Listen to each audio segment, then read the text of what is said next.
Voilà, très heureux de vous retrouver encore une fois de plus dans ce nouveau numéro pour la première fois. N'oubliez pas de vous abonner massivement sur la chaîne pour ne pas rater aucune de nos prochaines émissions. Vous savez très bien, une émission sur l'actualité sportive. Pour la première fois, vous sentez que s'abonner, que partager, que commenter, sur la première seconde. On est revenu encore aujourd'hui pour parler de l'actualité sportive, surtout les dossiers RDC et Soudan, où dans quelques semaines, la RDC va affronter le Soudan ici à Kinshasa, ce sera le 14 ici à Kinshasa. Mais est-ce qu'on est prêt à gagner les 3 points? Il faudra faire quoi? Est-ce que la RDC a la chance de récupérer les 3 points? Il y a Dosiwana, on en parle dans cette production. Je ne serai pas seul, je serai avec un analyste et journaliste et sportif. Lui, il est dans le meilleur des sportifs congolais. Il s'appelle Danilo Itutu. Avec lui, on va parler de l'actualité sportive, mais aussi les dossiers RDC Soudan. Je vais essayer de lui poser quelques différentes questions pour ce dossier. Pour la première fois, n'oubliez pas de vous abonner massivement, liker, commenter. Et pour ça, la format, c'est un ming. Je salue toutes les personnes qui nous suivent. Vous allez bien les rendre sur le monde. Je vois les boss de Muntu, Maman Sylvie Malonga. Vous allez bien les rendre depuis Likasi, depuis Mbujimaï, depuis Kananga, depuis Koulouzi.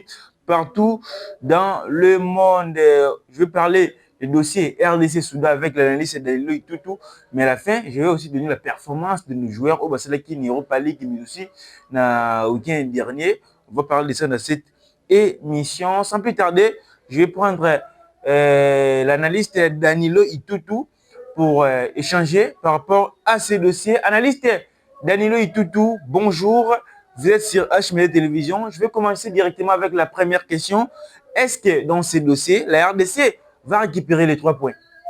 Bonjour H-Media. D'entrée de jeu, pour répondre à la première question, si la RDC va récupérer le 3 points ou pas, je pense que la question est assez complexe pour les répondre directement, puisque vous le savez, le dossier, le litige RDC-Soudan a été soumis au niveau de la FIFA, même si cela a été jugé non recevable en termes de timing, puisque la RDC n'avait pas soumis cette plainte à l'heure exigée par la FIFA.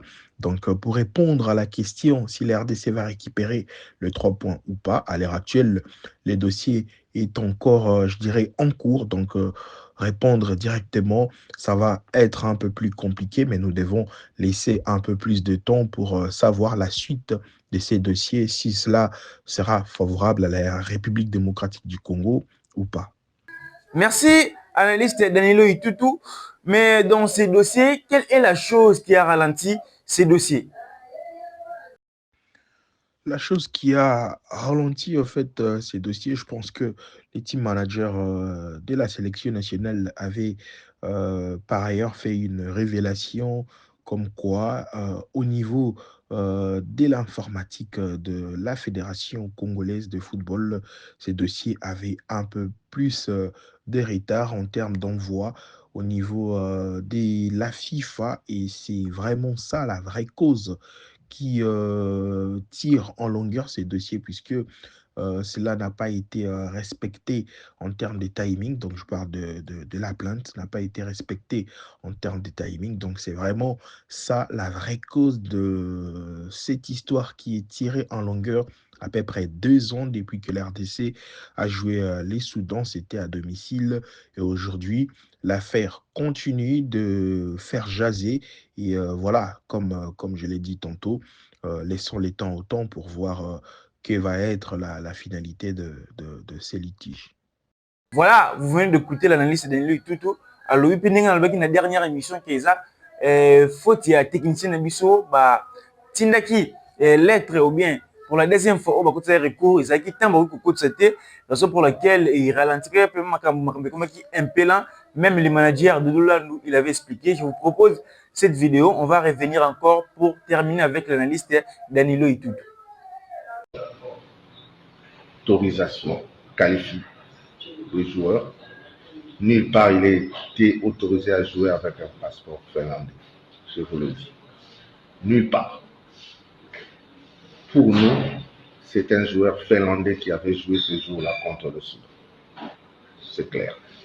Pour jouer dans l'équipe soudanaise, il faut présenter un passeport soudanais. Sauf dans les matchs amicaux. Et là, on n'était pas dans un match amical, on était dans une compétition officielle. Donc, moi, je ne me fie pas aux rumeurs. On parle de texte, on parle de règlement, et c'est ça la seule source crédible. Nous, à notre niveau, on a fait notre part de travail. On a fait la réserve, puis confirmer la dénonciation 24 heures après. C'est ce que dit le règlement. Et lorsque la FIFA a demandé que le dossier soit saisi sur le portail juridique de la FIFA, et c'est au niveau du service de l'informatique de la fédération que ça a un peu traîné. Et donc, là, maintenant, on est en procédure pour que ce dossier soit remis sur la sellette et qu'il soit valablement et régulièrement instruit par le tribunal de foot. Incontestablement, dès que ce document est remis sur la sellette, et je pense qu'on pourrait obtenir gain de cause. Et donc là, on est encore en cours de procédure parce que il a été déclaré que le service informatique aurait réagi en retard. Mais nous sommes appuyés sur le texte, sur le règlement pourtant éliminatoire, organisation de la phase éliminatoire de la Coupe du Monde, qui est clair et qui stipule que c'est sur l'adresse qualifier@fifa.com qu'il faut saisir la dénonciation et non sur le portail juridique. Donc, c'est une question de procédure et dès que cette question de procédure sera résolue sur les fonds, incontestablement, on obtiendra gain de cause. J'ai vu la décision. Voilà, vous venez de suivre la vidéo des managers Dodo Landou. Moi, je vais continuer avec l'analyste Danilo Itutu. Analyste, pour combien de fois la Fédération congolaise a saisi la FIFA pour ce dossier? Combien de fois la fédération a-t-elle saisi la FIFA? Ça, on ne le sait pas, mais est-il que cela pourrait être plusieurs fois, puisque le dossier a été dans un premier niveau saisi au niveau de la FIFA, et est-il que la FIFA aurait demandé à la Fédération congolaise de football, puisque ce dossier n'a pas été recevable, de passer à la vitesse supérieure à l'instance du TAS, qui est le tribunal arbitral du sport. Donc, la Fédération congolaise aurait passé à la deuxième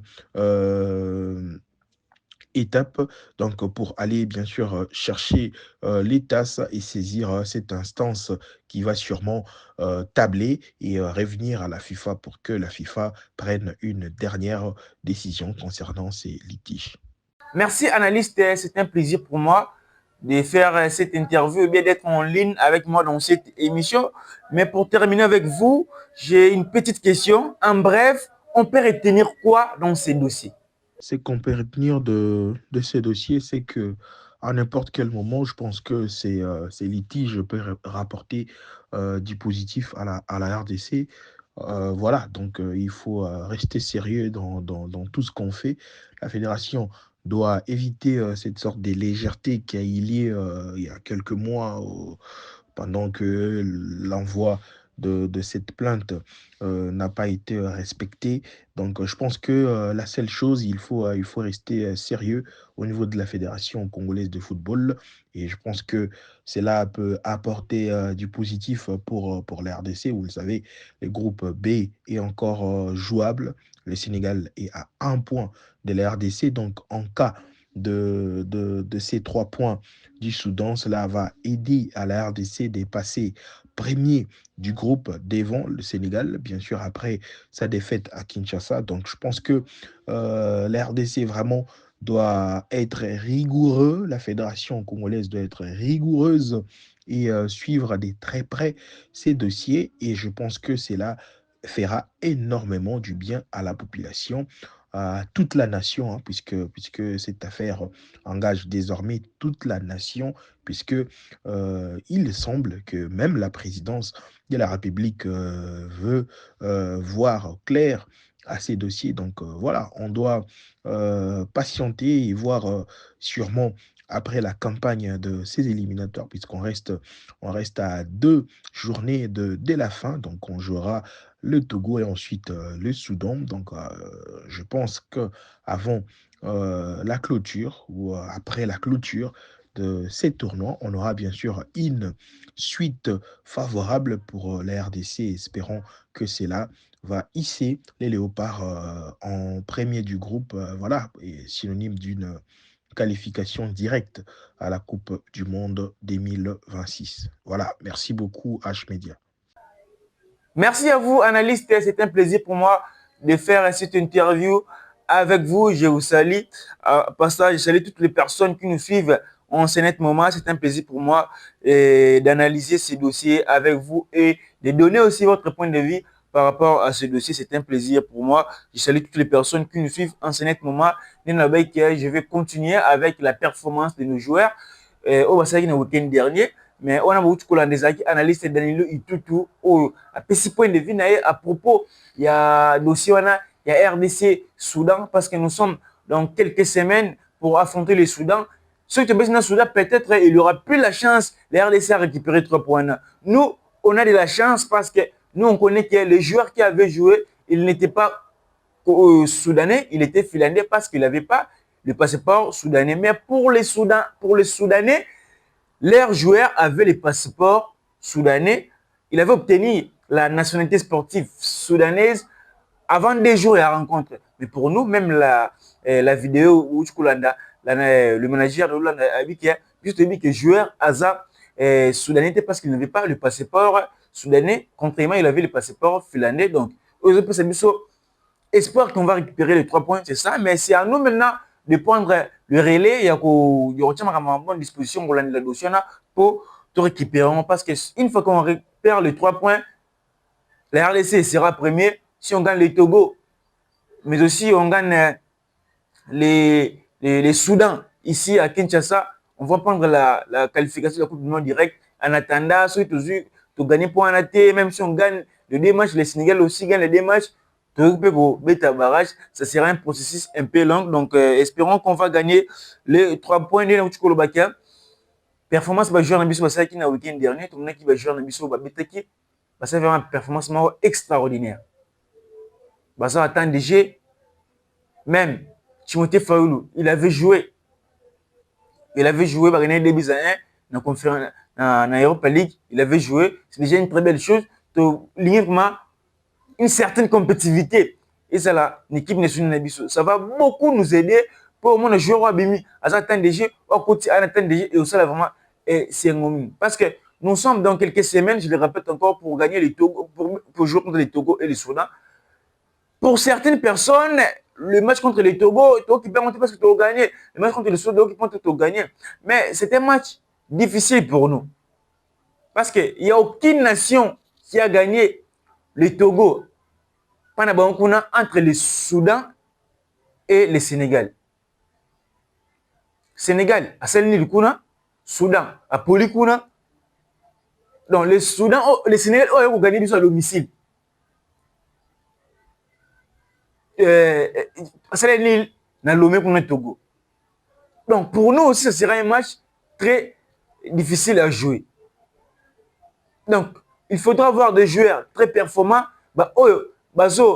Cumuler ma performance extraordinaire, cumuler ma match ça va beaucoup nous aider pour tous la compétitivité dans l'équipe de Bissau. Comme les joueurs aux joueurs attendent des jeux parce que ceux joueurs attendent des jeux et pénaliser un peu joueur.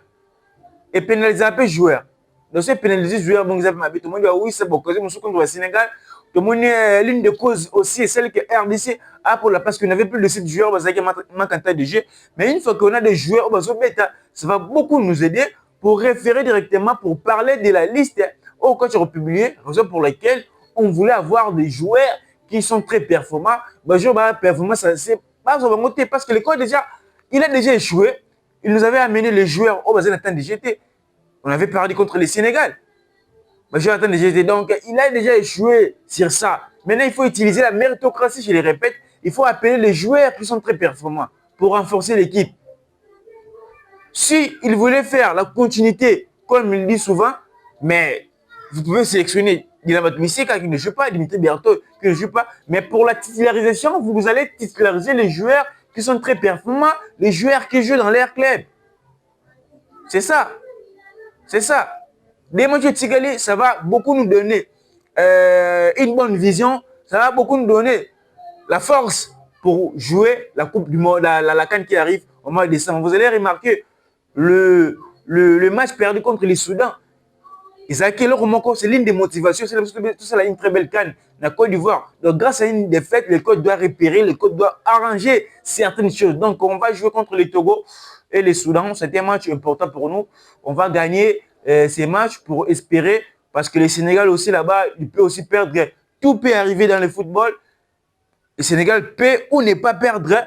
Nous, notre objectif, c'est de gagner les 2 matchs. Peut-être on va se relancer dans le barrage. Ce sera une très belle chose. C'était moi, votre humble présentateur, Hiram Aoussa, depuis Kinshasa, la capitale de la République démocratique du Congo. Nous très bien. Ceux qui n'avaient ça, qui est Makambozeli pour la première fois. N'oubliez pas de vous abonner massivement sur la chaîne pour ne pas rater aucune de nos prochaines émissions. Je salue toutes les personnes qui nous suivent. Maman Sylvie Malonga, les boss, les Muntu, on a pu se voir de ce que vous allez. Donc, tout, et ça déjà quitté au Mingi. Dans quelques semaines, le code va publier la liste et on va commencer à faire des émissions de temps en temps parce que nous sommes dans une période où l'actualité sportive congolaise est un tout petit peu dominée par rapport à nous. Au mois d'octobre, on va jouer. Si on ne prend pas la qualification directe, on va jouer les barrages au mois de novembre. Après les barrages, il y aura les stages. Dans les mêmes mois de novembre, après les stages, directement, il y aura la CAN. Donc, pour ne pas rater les informations sportives en temps réel, n'oubliez pas de vous abonner massivement sur la chaîne. Et comme ça, c'était moi, votre humble présentateur Hiram Aoussa, depuis Kinshasa, la capitale de la République démocratique du Congo. On se retrouve à la prochaine pour une prochaine émission. Quant à moi, je vous dis au revoir.